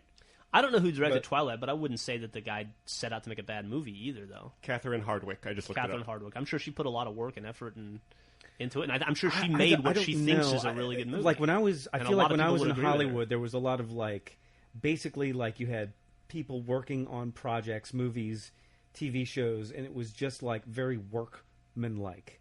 Yeah. Where you think it's a position of art, and there's no art. Where it's just like I will take this variable, I will put this variable into the formula. I will take this variable, I'll put this variable in the formula. Let me ask you this, because you worked on Angel for a very long time, for like 5 or 6 years, however long Angel was on the air for. at some point, at some level, I'm assuming it's at Joss Whedon, there is somebody that cares and is trying to make the best possible story. Absolutely true. Like Joss Whedon, I think cared, and it's like he wrote something that he loved. Yeah. Same with Firefly. Sure. But he was, that's the great thing right there, is if you can operate on two levels, where you can both satisfy your own creative itch and it also appeals to people. Yeah. But it didn't appeal to people enough because... Well, and it's still lasted for a long time. I mean, at the height of its popularity, that show was more popular than Buffy. I don't know if you know that. Well, They I got guess more I views. always go to like Firefly, because it always Yeah. seemed like to me that was the project that he liked the most, I imagined. And That had the least success. Yeah. Yeah. I don't know. Did you ever see Lords of Dogtown, Jeff? The documentary or the movie? The movie. No, I saw the documentary. The same woman who Dogtown directed and Twilight directed Lords of Dogtown. Oh, yeah, I don't know. I don't know if that was any good or not. I wanted to see it. I don't even know who wrote She was also a production designer on Car 54, Where Are You, the movie, and Tank Girl. Car 54, Where Are You? I credit Tank Girl as being one of the first comic book movies in the current generation of comic book movies. Sure. There's a lot of people that like that movie. I thought that movie's horrible. Yeah. Yeah, it's pretty bad. Yeah. I saw it in Germany at a movie theater that served beer. It was the most novel thing in the world to me, and now I do it every Now you week. take it for granted. Yeah. God, I haven't seen her in a long time either. Lori Petty? right? Yeah. I just saw her in Point Break the other day. Haha, nice. Oh, and in Free Willy, because Millie was on a Free Willy kick for a while. Were you going to say something about the Silverdome? Did I hear that? Oh. Yeah, we found this out. The Pontiac Silverdome, which was the former home of the Detroit Lions, recently sold in Detroit. I didn't even realize they had moved to a new stadium. Correct? Yes. And it was sitting vacant, and they sold the property. When did they move from? I didn't even know. No, but do we know? No, I'll check my Detroit Lions newsletter. But they sold the Pontiac Silverdome for $580,000. I think you're correct. Somewhere in that neighborhood. Do we know? That seems like a steal. Do we know who bought it? Quite literally a steal, because 40 years ago, apparently it was a bond. Taxpayers paid $54 million to build that stadium. Wow. And it sold for $580,000. That's So some some, serious like- depreciation. It was some Canadian dude or something, right? That bought it. I think. I could be wrong about that. Who knows? But just some dude. What do you do I with wonder. the Silverdome? Yeah, exactly. Like, what's You going to had happen? the most badass house ever. I had heard that the plan for it was to make it an indoor soccer stadium. But still, $580,000. Hopefully the losingest soccer team ever will play there. That scares the hell out of me. I don't know why. It's like Detroit is becoming this vortex. yeah. It's really, really scary. Well, dude, that's when- a stadium, dude. That's a stadium, a dome stadium. When the- $580,000. When the recession first was at its peak, and there were all the stories about Detroit, Gus and I went and did home searches in Detroit, and you could buy like 3,000 square foot, like 100-year-old manor-style homes that in Austin would be like $1.2 million. You could buy them for like $6,000 and $7,000. It was crazy. Yeah, it's Yikes. amazing. You could buy a neighborhood and make it a good neighborhood. You could buy a neighborhood and make the neighborhood good, right? Just put a gate up. Wow. Put a wall, Yeah. with the... That's the thing. Anti-zombie It stuff. gets to a point where it just gets to be crazy value, and then that's when it will turn. And hopefully, that's the turning point for them. To answer your earlier question, Joel, the Lions played their first game at Ford Field on September 22nd, 2002. Yeah. Wow. They've Go been figure. so they've been out of the Silverdome for a while. Yeah. And luckily they got in there and had their big 0-18 season. Good for them.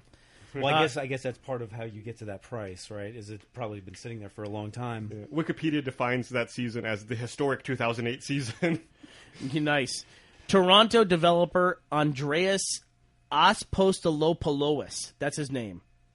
Read that. How do you read that, Joe? What is that name? Apostolopoulos. That is the greatest that- name I've ever seen. Is that in my Greek? And very Canadian, clearly Canadian name. Thought the same thing. Took his money to the third world city of Detroit and bought the freaking Silverdome for $583. Third world city of 80,000. Whatever. I mean, it's close enough. Yeah. The difference between $583 when you start at an asking price of $55 million, it's insignificant. To build, it costs $55 million to build. So we could have bought it for Rooster Teeth World Headquarters. It seats 80,000 people. Should have. Should have. Could have a kids 80 studio there. We'd have to hire a lot of people to fill that seat. Those seats. It's got 80,000 seats. Okay. Okay. So think about that. at $10 a seat, it should have sold for $800,000. They made less selling it than they did filling it in one day. You're absolutely correct. One football game would have quadrupled the sales of that place. I mean, literally, you could all pool your money together buying tickets and say, let's just buy this place. It's like being in a bar and like, hey, we should buy our own bar. That's the thing. It's got to be a situation where you can go on eBay right now and you can like look for the Magnum PI for Ferrari, and you can buy that for $25,000. The problem is that the second engine service for that car is $10,000. So sunken costs that are. So you're saying that the upkeep What's a second engine? The second engine service. What's a second engine? No, the second time you have an engine you service. get the engine service for. Oh, it's $10,000. Yeah. Well, So I mean, so you're saying the upkeep that makes it not worth There's it. got to be, right? would you really? I mean, what's the electricity bill for one day? Would you make that your daily driver? I mean, really? Would you? Like, and you're not buying the Magnum PI Hawaiian shirt to wear it around town, I would buy Higgins though. What's Higgins? Higgins It's is Butler. Butler. I never watched Magnum PI. I don't know anything about it. It's before my time. We should probably start wrapping this up. We're going real long today. How long do we go? Pretty long. That's gonna crash. Yeah. Is there lots of stuff to cut? I don't know. We'll find out. How about we end the podcast first? All right, let's go get some lunch and mull it over. Yeah, let's GPS our lunch. Yeah. right. I hope there's not a lot to cut. Guess might want a personal day after. All right. Thanks for listening, everyone. Ta-ta. Yay!